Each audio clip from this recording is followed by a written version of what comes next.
Welcome to mega నేను మీ journalist అలిమిని.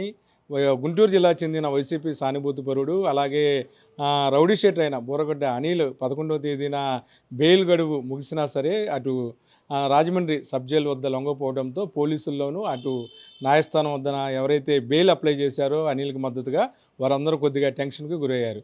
ఈ నేపథ్యంలో పూర్తిగా కూడాను ఒకవేళ బెయిల్ ఏదైతే పొడిగింపు అనేది సాధ్యం కాదని, ఒకవేళ ఆసుపత్రికి సంబంధించి ఏమైనా ఫేక్ సర్టిఫికెట్లు జారీ చేస్తే వాటిపైన చట్ట ప్రకారం చర్యలు తీసుకుంటామని హైకోర్టు వార్నింగ్ ఇచ్చిన నేపథ్యంలో తన సన్నిహితులు న్యాయవాదులతో చర్చించిన అనంతరం ఇది తిరిగి తన మెడకి ఒక ఉరితాడులాగా చుట్టుకునే అవకాశం ఉందని బూరగడ్డ అనిల్ భావించిన నేపథ్యంలో ఈరోజు రాజమండ్రి సబ్ జైలు వద్ద లొంగిపోయారు. వెంటనే రంగప్రవేశం చేసిన ఎక్సైజ్ పోలీసులు ఒక పాస్టర్ని బెదిరించిన కేసు నిమిత్తం ఆయన అదుపులో తీసుకొని అటు ఎక్సైజ్ పోలీసులు మరో కేసు పీటీ వారెంట్ జారీ చేసి రాజమండ్రి సబ్ జైలు వద్ద నుంచి అటు కోర్టు సబ్మిట్ చేయడానికి తీసుకెళ్తున్నారు.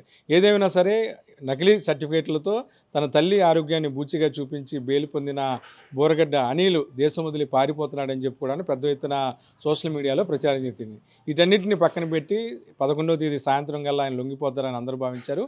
కానీ ఈరోజు ఉదయం ఆయన రాజమండ్రి సబ్ జైలు వద్ద లొంగిపోయి వెంటనే అటు జైల్లోకి వెళ్ళిన అనంతరం ఎక్సైజ్ శాఖకు సంబంధించిన పోలీసులు వచ్చి పాస్టర్ని బెదిరించిన కేసులో ఏదైతే మద్యానికి సంబంధించిన అంశంలో పాస్టర్ని బెదిరించిన అంశం మీద ఆయన మీద మరో కేసు నమోదు చేసి పీటీ వారెంట్తో ఆయన అదుపులో తీసుకున్నారు.